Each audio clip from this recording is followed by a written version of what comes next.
Ya estamos de regreso aquí en Entre Gente. Espero que nos hayan extrañado luego de esta pequeña pausa comercial que hemos tenido. Como lo mencionábamos desde el inicio del programa, tenemos variada información para todos ustedes. Ahora vamos a entrar a nuestro segmento Hogar, donde estaremos hablando acerca de los procedimientos y formatos para realizar reclamos de recibo de agua. Para desarrollar este tema ya me encuentro con la especialista. Ella es la orientadora en atención al usuario, Daisy Collatrejo. ¿Qué tal? ¿Cómo estás, Daisy? Bienvenida a Entre Gente. ¿Cómo está? Buen día, muchas gracias más bien por la invitación y el espacio. Siempre existen tipos de reclamos dentro de este servicio de agua. Para empezar la entrevista, Daisy, nos gustaría que nos definas exactamente qué es un reclamo. Bueno, un reclamo es un inconveniente que pueda presentar el usuario en su servicio de agua, pero solo de un usuario, ¿no? Un inconveniente, falta de agua, problemas en la operatividad de su servicio. Ese es un reclamo que pueda presentar. Perfecto. Ahora, Daisy, ¿existen tipos de reclamo? ¿Hay diversidades de reclamos? Sí, hay problema operacional, que es relativo al servicio del agua, ¿no? Y el problema, reclamos relativos a la facturación.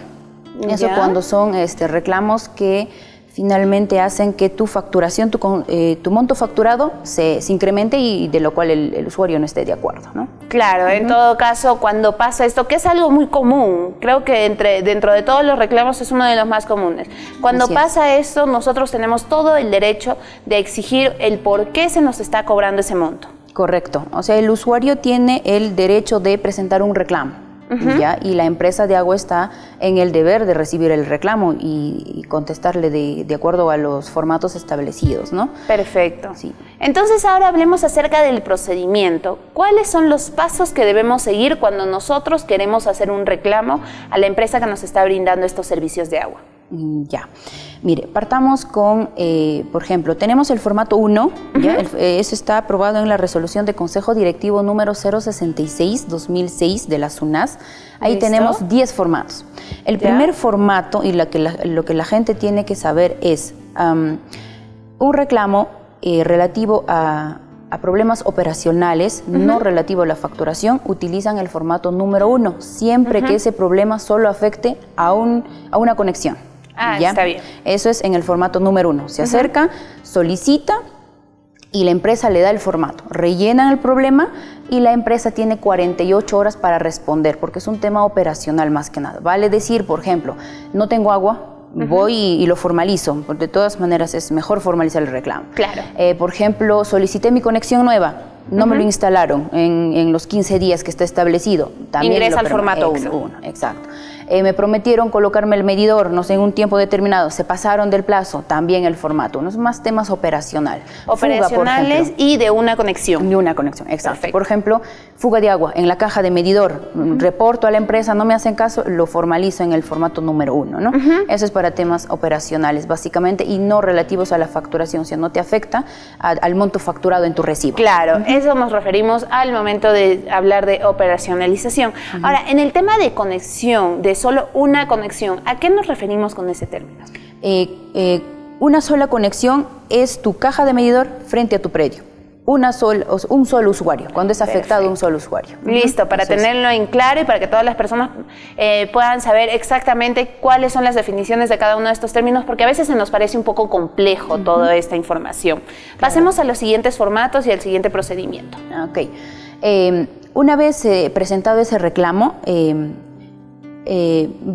tiene 48 horas, como le dije, para que la empresa te pueda responder. Ahora, el formato número 2 es el reclamo referido a la facturación. Por ejemplo, me facturaron 2 unidades de uso doméstico o 2 unidades de un doméstico y un comercial, lo cual yo no estoy de acuerdo porque pues yo considero que es injusto, ¿no? O lo que suele ocurrir es, por ejemplo, en un predio hay 2 medidores de luz, ¿ya? La empresa al momento de repartir, de lecturar, lo que fuera, se da cuenta ese tema y te va a consignar 2 unidades de uso doméstico. Entonces, ahora, después de presentar el reclamo, hay un anexo 3, el formato 3, es un resumen de de resumen histórico del reclamo, ¿no? Entonces, mira. de tu consumo. Es un histórico de tu consumo para que tú puedas visualizar. Eso más que nada procede cuando tienes medidor. Ya entonces ahí vas a ver 20 metros cúbicos, 15 metros, cuánto ha sido tu promedio histórico de consumo. Porque también reclamos relativos a la facturación pasa cuando, por ejemplo, se duplica el consumo, el promedio histórico que tenía. Normalmente yo consumo 20 metros cúbicos, pero se me duplicó. Ahora viene 40, 50 metros. Para eso necesito con el formato, yo lo voy a poder visualizar. ¿Ya?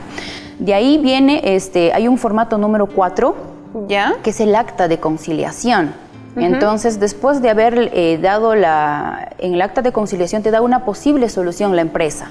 Ya te dice, ¿sabes qué? Tú me has presentado un reclamo por 60 metros cúbicos y yo te lo voy a bajar a tanto. Si estás de acuerdo o no estás de acuerdo, lo ideal es que firme el usuario, pero que lo consigne. Si está de acuerdo, si está conforme, estoy conforme con lo propuesto por la empresa y lo firmo. Si no estoy de acuerdo, pues igualito lo firmo, pero no estoy de acuerdo. Hay que aclarar eso. Sí, porque finalmente eso... de ahí viene el otro procedimiento, el recurso de reconsideración. O sea, por ejemplo, con la primera resolución que emitió la empresa no estoy de acuerdo. Entonces, ¿qué hago? Presento, hay dos opciones. Puedes presentar el recurso de reconsideración en el formato número 8 o el recurso de apelación en el formato número 9. Depende de qué. Después de la primera resolución que emite la empresa, tú como usuario ves, tengo medios probatorios que demuestren lo contrario que me dice la EPS o no. Si tengo esos medios probatorios, presento el recurso de reconsideración en el formato número 8. Pero si ya no tengo medios probatorios, simplemente digo no estoy de acuerdo, entonces presento el formato número 9, recurso de apelación, que se va al Tribunal de Reclamos tras SUNAS. Es el que se resuelve en segunda instancia, ¿no? Perfecto. Y también tenemos un formato número 5, que es el acta de inspección interna. ¿Listo? Y es después de la presentación del reclamo. Lo ideal es que el técnico de la empresa vaya y haga una inspección dentro de tu predio. Entonces es válido también que la persona, en el momento en que ponga el reclamo, en la parte inferior aparecen las fechas y hora que va a hacer la inspección. Y si no va la empresa, pero sí ha estado el usuario, ya es responsabilidad de la EPS. Perfecto, Daisy. Entonces, más o menos ahí tenemos una idea clara de cómo nosotros podemos reaccionar, cuál es el procedimiento que debemos de seguir ante un reclamo en esta situación. ¿Ustedes nos pueden asesorar, nos pueden brindar mayor información? ¿Cómo podemos acceder a esta información? Sí, nosotros vía telefónica, ya también podemos atenderlos en cualquier momento, de 8 de la mañana hasta las 5:30 de la tarde.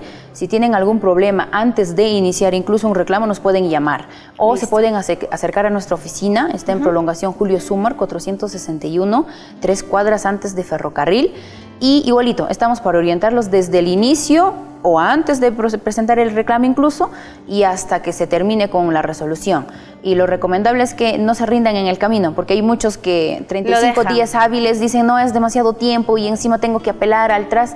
Pero si estás en la razón, obviamente se te va a dar la razón, ¿no? Todo es cuestión también de estar muy bien informados. Sí. Muchísimas gracias, Daisy. Voy a ir a visitarlos entonces. ¿Alguna última acotación que hay que brindar, por favor, a los televidentes? Bueno, a los televidentes y a la EPS también, que siempre ellos como EPS están obligados a orientar de la mejor manera a los usuarios, indicarles todo el procedimiento de reclamos, porque es un derecho del usuario presentar el reclamo, ¿no? Eso claro que sí. Todo. Gracias, Daisy, una vez más, esperando tenerte una próxima oportunidad.